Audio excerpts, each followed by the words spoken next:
राजे, तुम्ही आम्ही आज एका विशिष्ट गोष्टीसाठी एकत्र आलेलो आहोत. हो दादासाहेब, काल परवा तुम्ही आमच्याशी बोलताना यवनांचा पाडाव करण्यासाठी काहीतरी करायला पाहिजे असे म्हणालात. त्यामुळे मी या सर्वांना येथे मुद्दामूनच बोलवलेलं आहे. दादासाहेब, थोरल्या महाराजांचे हे पुत्र प्रत्यक्ष अश्रुपात आहेत असे वाटते.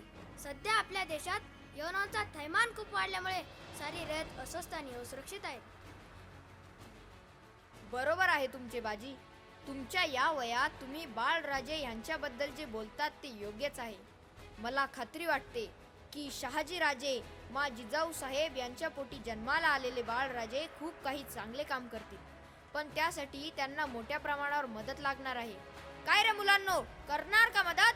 करणार ना मदत. पण आम्हाला सांगा तरी, आम्ही नेमकी कशी मदत करायची? सर्वात प्रथम आपण हे का करतो आहे हे समजून घ्यायला हवे. बाळराजे, तुम्ही सांगा. बर का मित्रांनो, दादाजी काका आपल्या आता मार्गदर्शक आहे. त्यांनी व मासाहेबांनी आम्हाला अनेकदा सांगितले की या देशात यवनांचेच राज्य आहे. ते आपल्या हिंदू लोकांना अनेक प्रकारचे त्रास देतात. खरं तर हा परिसर आपलाच आहे. तेथे आपल्यातीलच व्यक्ती राजा असायला हवी.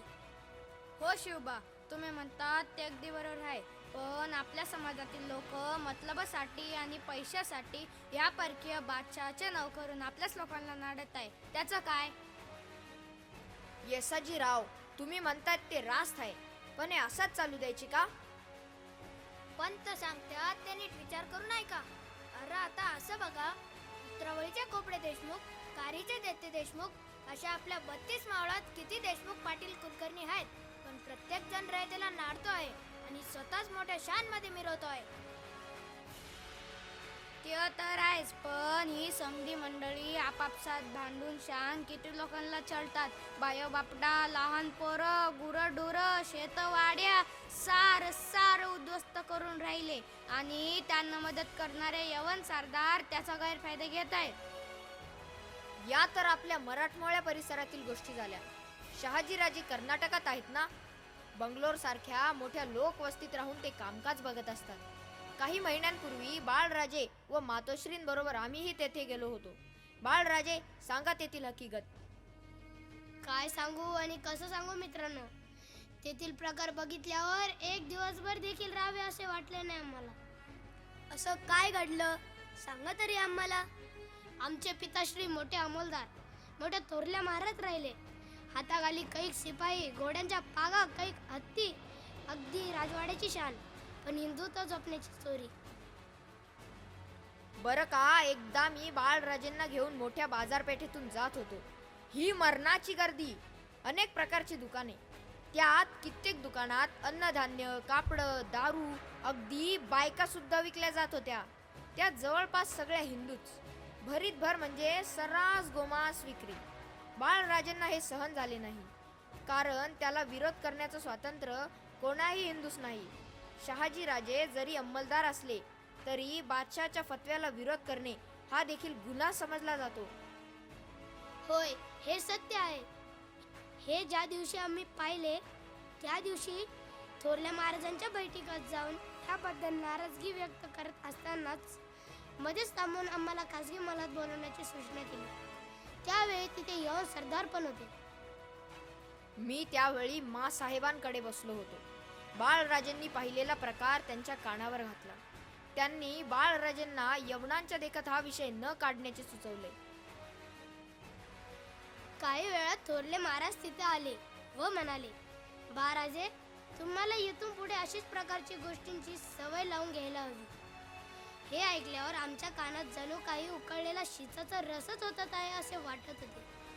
पण हे त्यांनाही पसंत नसल्याचे त्यांनी आम्हाला सांगितले. नंतर थोरल्या महाराजांनी आणि जिजाऊ मासाहेबांनी अत्यंत हळू आवाजात त्यांनाही ते मंजूर नसल्याचे मान्य करून ते वैयक्तिक स्तरावर बंदी घालण्यास असमर्थ असल्याचे सांगितले.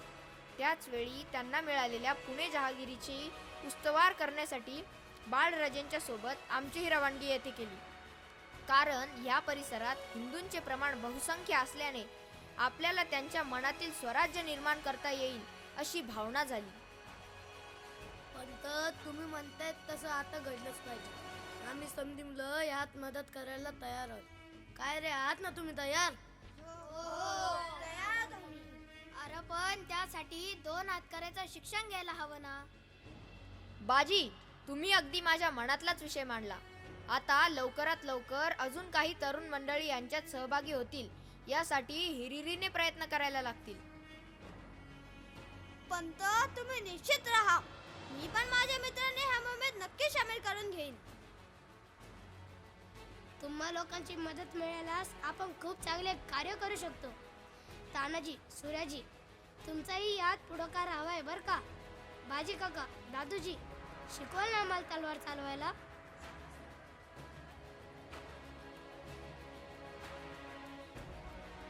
राजे, मी या पोरांसाठी ढाल, तलवारी, भाले अशा शस्त्रांची जुळवणी गावोगावी जाऊन नक्कीच करू शकेन. मी आपण तुम्हा समद्यांना अक्षी बेजोड तलवारबाज बनवतो बघा. चला, आज तुम्हा सर्वांना भेटून आणि तुम्हा सर्वांचा उत्साह बघून आम्हास खूप आनंद वाटला. आज या रायरेश्वराला साक्ष ठेवून आपण आपल्या हिंदू राज्याच्या निर्मितीसाठी यश मिळवण्याच्या दृष्टीने शंभू महादेवाला शरण जाऊ व प्रार्थना करूया. काय रे, तयार आहात का? तयार आहोत.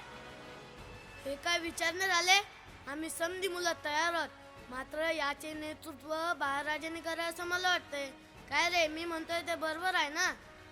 हो, बरोबर आहे.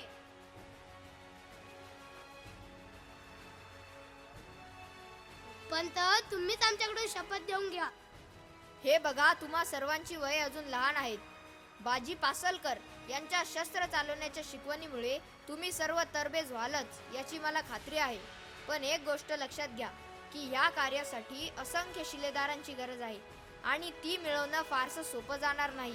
कारण आपल्या या मावळ देशात आपलेच अनेक बांधव आदिलशहाच्या दावणीला बांधलेले आहेत. आपल्या या संकल्पामुळे त्यांच्या इतमामात बाधा येऊ शकते. त्यामुळे अत्यंत गुप्त रीतीने आपल्याला मनुष्यबळ वाढवायला लागेल. काही वेळा तुमच्या घरच्यांचाही विरोध असू शकतो, तो मोडून काढावा लागेल.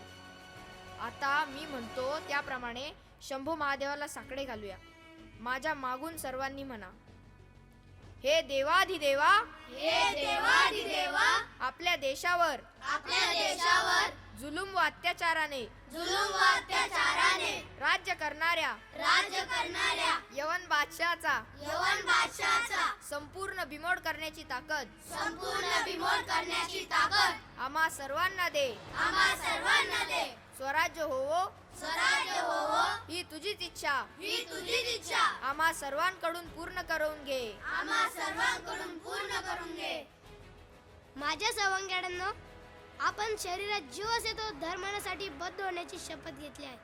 म्हणा, हर हर महादेव, हर